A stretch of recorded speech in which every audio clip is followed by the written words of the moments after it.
नमस्कार मित्रांनो, आज आपण इयत्ता 6वीच्या इतिहास नागरिकशास्त्र या पाठ्यपुस्तकातील पाठ क्रमांक 2 इतिहासाची साधने हा भाग आज आपण पाहणार आहोत। तेव्हा शेवटपर्यंत व्हिडिओ पहा आणि समजून घ्या। मुलांनो, मागील व्हिडिओमध्ये आपण पाहिले की स्थल, काळ, व्यक्ती आणि समाज हे इतिहासाचे प्रमुख आधारस्तंभ असतात। यांच्याशिवाय इतिहास लिहिला जाऊ शकत नाही। इतिहास हे एक शास्त्र आहे जे सत्याचा शोध घेत असते आणि घडून गेलेल्या सत्य घटना आणि घडामोडी आपल्या समोर मांडत असते। इतिहास हा पुराव्याशिवाय लिहिला जाऊ शकत नाही। आता इतिहासाचा अभ्यासच करायचा आहे म्हटल्यावर सुरुवात आपल्या घरापासून केली पाहिजे। बघा, आजही आपल्या घरामध्ये आपल्या आजी आजोबांनी वापरलेल्या किंवा त्यांच्या काळात असलेल्या वस्तू असतील। आजही ग्रामीण भागामध्ये जुन्या पद्धतीचे वाडे आणि घरे असलेली आपल्याला पाहायला मिळतात। तेव्हा आपल्याला सांगितले जाते, हे तुमच्या आजोबांनी पणजोबांनी बांधले आहे। तेव्हा घरात कुठेतरी जुन्या पद्धतीचे दळण दळण्यासाठीचे जाते, तांब्या पितळेची भांडी दिसतात। या सर्व आपल्या जुन्या माणसाच्या आठवणी असतात। यातून त्यांच्या जीवन पद्धतीचाही उलगडा आपल्याला होतो। तसेच आपल्या गावामध्ये सुद्धा जुनी मंदिरे, पडकेवाडे, देवदेवतांच्या मूर्त्या आपल्याला पाहायला मिळतात। अशी ठिकाणे तत्कालीन इतिहासाची साक्ष देत असतात। तेव्हा अशा जुन्या गोष्टींची माहिती गावातील ज्येष्ठ व्यक्तींकडून आपल्याला मिळते। या झाल्या गावच्या इतिहासाविषयीच्या गोष्टी।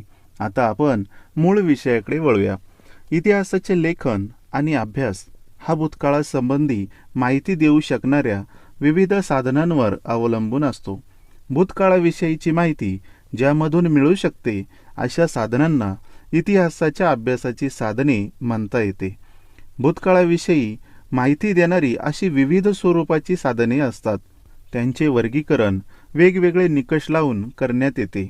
या साधनांचे भौतिक साधने, लिखित साधने आणि मौखिक साधने या प्रकारामध्ये वर्गीकरण केले जाते। या साधनांच्या साहाय्याने इतिहास लेखन केले जाते। त्याचप्रमाणे इतिहासात साधनांचे मूल्यमापन सुद्धा केले जाते। जसे आपल्याला एखाद्या ऐतिहासिक घटनेचा अभ्यास करायचा असतो, तेव्हा तिच्याशी संबंधित अशा अनेक बाबींचा विचार करावा लागतो। त्यासाठी ऐतिहासिक साधनांचा आधार घेतला जातो। त्यासाठी ही साधने सुद्धा तपासून घेणे गरजेचे आहे। त्यांच्यातील अस्सलपणा, खरेपणा तपासावा लागतो। तसेच या साधनांचा चिकित्सकपणे वापर करणे आवश्यक आहे, कारण इतिहास हे भूतकाळातील सत्य जगासमोर ठेवत असते आणि आपल्यासारखे इतिहासाचे अभ्यासक हे सत्य घटना समजून त्यावर विश्वास ठेवत असतो। म्हणून इतिहास लेखनामध्ये इतिहासाची साधने आणि त्यांचा अस्सलपणा महत्त्वाचा ठरतो। आता या इतिहासाच्या साधनांचा आपण सविस्तरपणे अभ्यास करणार आहोत आणि पहिले साधन आहे ते म्हणजे भौतिक साधन। मुलांनो, ज्या गोष्टी आपण प्रत्यक्ष पाहू शकतो, त्यांचा अनुभव घेऊ शकतो, अशी सर्व साधने भौतिक साधनांमध्ये येतात। भौतिक या शब्दाचा अर्थच असा आहे जे तुम्ही पाहू शकता आणि अनुभवू शकता। आता उदाहरण देऊन सांगतो, लक्षपूर्वक ऐका। आपण 4थीच्या पुस्तकात शिवाजी महाराजांच्या इतिहासाचा अभ्यास केला। या घटनांना आज 350 ते 400 वर्षे होत आली आहेत। ज्या ठिकाणी महाराजांच्या पराक्रमाच्या गोष्टी घडल्या ती ठिकाणी आजही अस्तित्वात आहे, ते सुद्धा चांगल्या स्थितीमध्ये। ज्या लाल महालात महाराजांनी शाहिस्तेखानाची बोटे छाटली, तो लाल महाल आजही पुण्यामध्ये आहे। आपण जेव्हा लाल महालाला भेट देतो तेव्हा तेथे घडलेला घटनाक्रम आपल्या डोळ्यांसमोर उभा राहत असतो। तर ज्या शनिवारवाड्यामध्ये पेशव्यांच्या पिढ्या नांदल्या, तो शनिवारवाडा आजही दिमाखामध्ये उभा असल्याचे दिसते। अशी सर्व साधने जी आपण पाहू शकतो, तेथील घटनाक्रम अनुभवू शकतो, अशी सर्व साधने ही भौतिक साधने आहेत।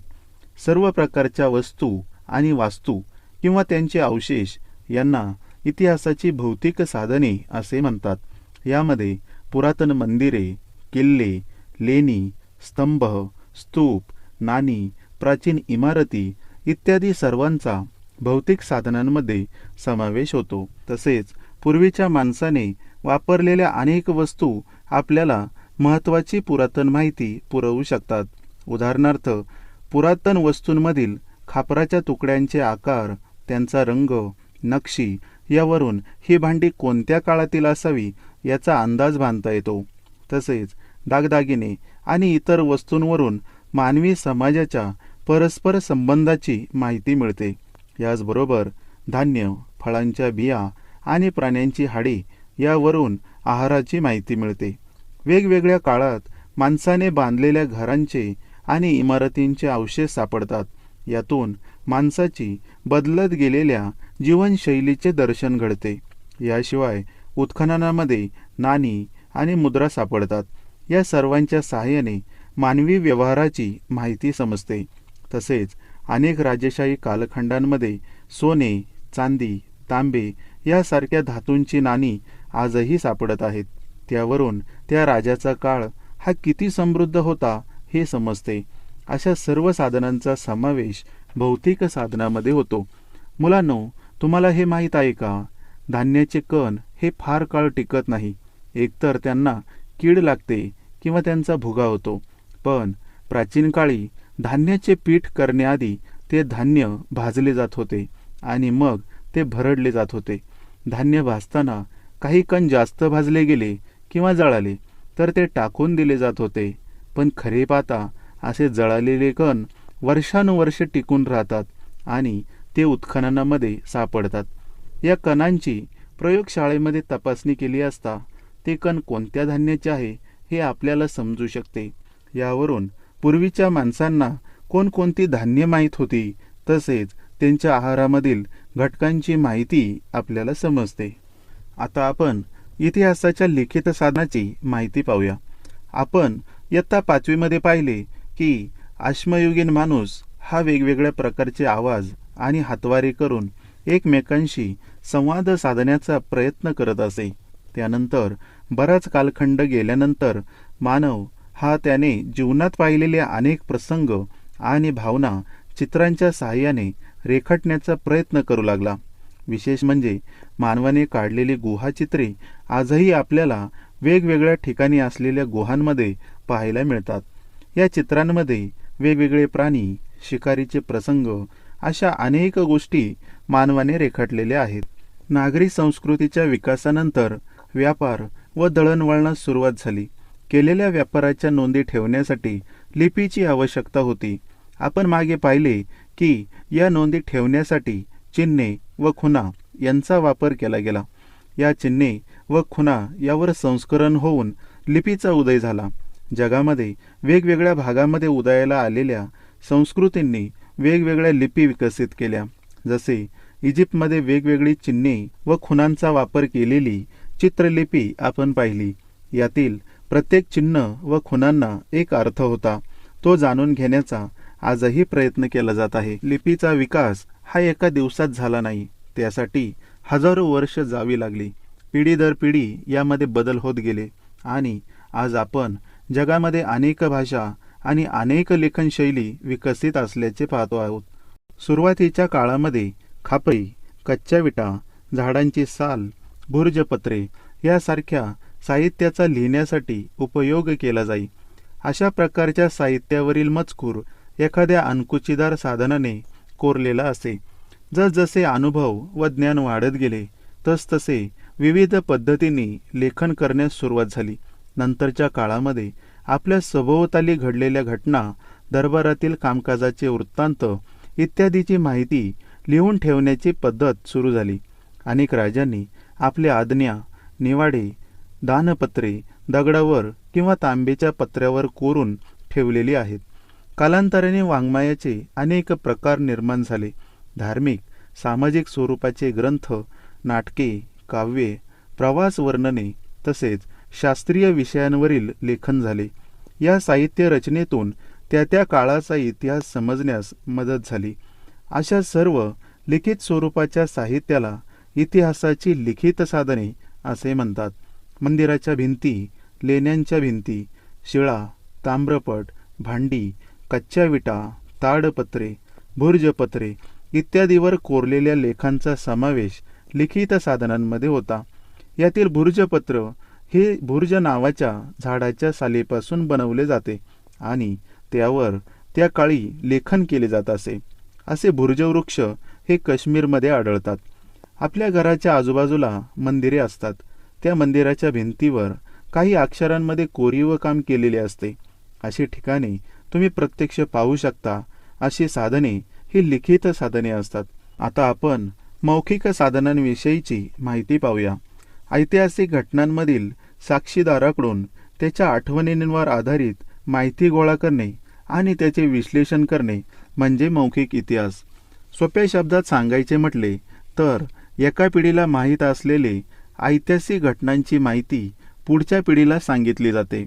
अशी तोंडी स्वरूपात सांगितलेली माहिती पुढच्या अनेक पिढ्यांपर्यंत पोहोचत असते. अशी माहिती लिखित स्वरूपामध्ये नसते. त्यांचा कर्तासुद्धा अज्ञात असतो. जुन्या काळात सुद्धा शास्त्रांचे ज्ञान हे मौखिक पद्धतीने पुढच्या पिढीकडे हस्तांतरित केले जात असे.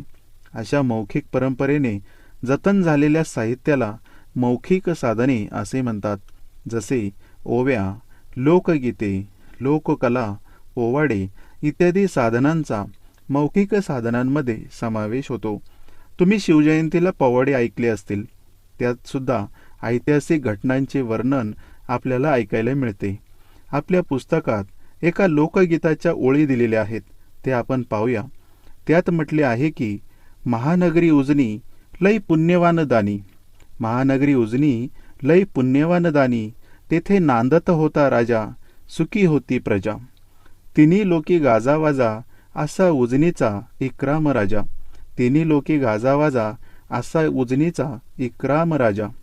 या लोकगीताच्या ओळीतून महापराक्रमी राजा विक्रमादित्य याचे वर्णन केलेले आहे. राजा विक्रमादित्याचा कालखंड हा इसवी सन पूर्व 1 शतकातील आहे. विक्रमादित्य या शब्दाचा अर्थ आहे पराक्रमाचा सूर्य. लोकगीताच्या ओळीमध्ये सांगितले आहे की उज्जैन या महानगरीमध्ये महापराक्रमी पुण्यवान दानशूर राजा राज्य करीत होता. त्याच्या काळामध्ये सर्व प्रजा सुखाने आनंदाने नांदत होती. त्याच्या पराक्रमाचा नावलौकिक हा सर्व दूर पसरलेला होता. असा उज्जैनचा महापराक्रमी राजा विक्रमादित्य होता. अशी अनेक मौखिक साधने इतिहासाची आठवण करून देत असतात. आता आपण प्राचीन भारताच्या इतिहास लेखनाची साधने पाहूया.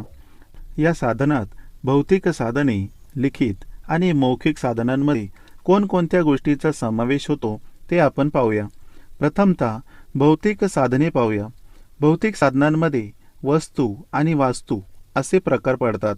यातील वस्तूंमध्ये गुहाचित्र, मातीची भांडी, मातीची शिल्पे, मणी, रत्ने, दागदागिने, दगडी शिल्पे, नाणी आणि शस्त्रे यांचा समावेश होतो.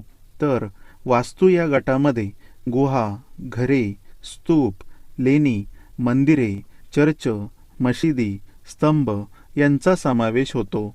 वस्तू आणि वास्तू प्रकारातील ही सर्व साधने भौतिक साधने होती.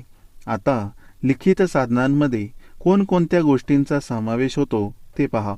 यामध्ये हडप्पाकालीन लिपीतील लेख, वैदिक साहित्य, मेसोपोटेमियातील इष्टिकालेख, महाभारत, रामायण यांच्या हस्तलिखित पोथ्या, जैन आणि बौद्ध साहित्य, ग्रीक इतिहासकार आणि प्रवाशांचे लेखन, चिनी प्रवाशांचे प्रवास वर्णने, त्याचबरोबर व्याकरण ग्रंथ, पुराण ग्रंथ, कोरीव लेख यांचा लिखित साधनांमध्ये समावेश होतो. आता मौखिक साधनांमध्ये कोणकोणत्या गोष्टी आहेत ते पहा. प्राचीन भारतातील मौखिक परंपरेने जपलेले वैदिक, बौद्ध आणि जैन साहित्य आता लिखित स्वरूपामध्ये आहेत. ते आज लिखित असले तरी त्यांच्या पठणाची परंपरा अजूनही तशीच सुरू आहे.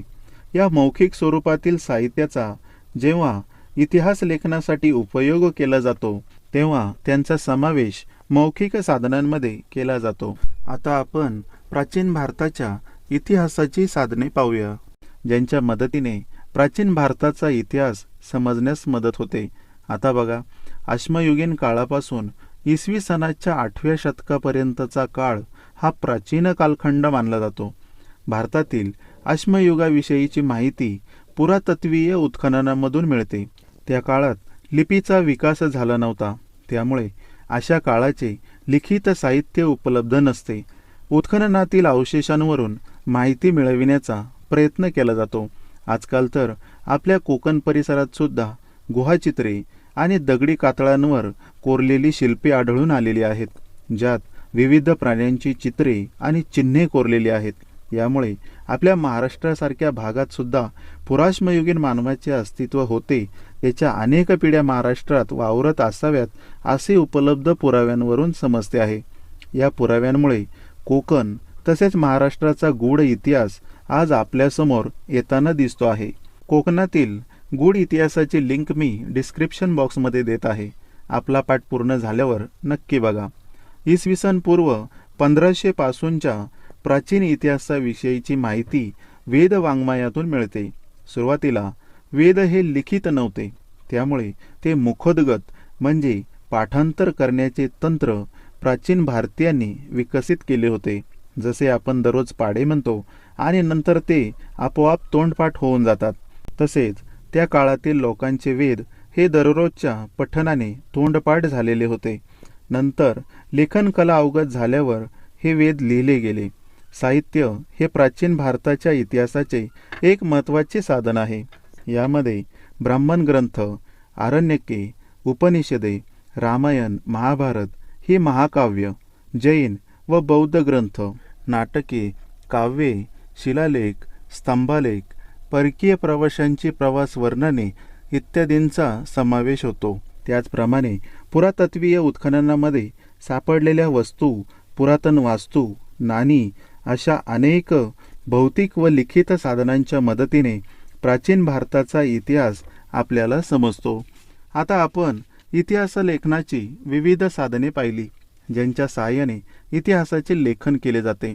आता आपण इतिहास लेखन करताना कोणकोणती काळजी घ्यायला पाहिजे ते पाहूया. जर एखादा लिखित साधनांचा पुरावा आपल्याला भेटला तर तो केवळ 300-400 वर्ष जुना आहे म्हणून त्यावर विश्वास ठेवायला पाहिजेच असे नाही, तर तो पुरावा कितपत खरा आहे, तसेच तो लिखित पुरावा, त्यातील मजकूर कोणी लिहिला, केव्हा लिहिला आणि का लिहिला या प्रश्नांची उत्तरे सुद्धा आपल्याला शोधावी लागतात. जेव्हा याची समाधानकारक उत्तरे आपल्याला भेटतात तेव्हा तो पुरावा विश्वास ठेवण्यायोग्य आहे असे म्हटले जाते. त्याचबरोबर विश्वासास पात्र ठरलेल्या पुराव्यांच्या आधारे जे निष्कर्ष काढले जातात त्यांची सुद्धा एकमेकांशी पडताळणी करावी लागते. थोडक्यात इतिहास लेखनामध्ये चिकित्सेला खूप महत्त्व असते, कारण इतिहास हे सत्याचा शोध घेणारे शास्त्र आहे.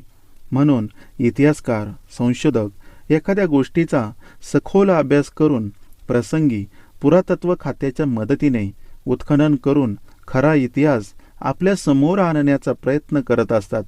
मुलांनो, या पाठामध्ये आपण हा एवढाच भाग पाहणार आहोत. पुन्हा भेटूया अशाच नव्या व्हिडिओसोबत. तोपर्यंत पाहत राहा, शिकत राहा, शैक्षणिक व्हिडिओ पहा. धन्यवाद.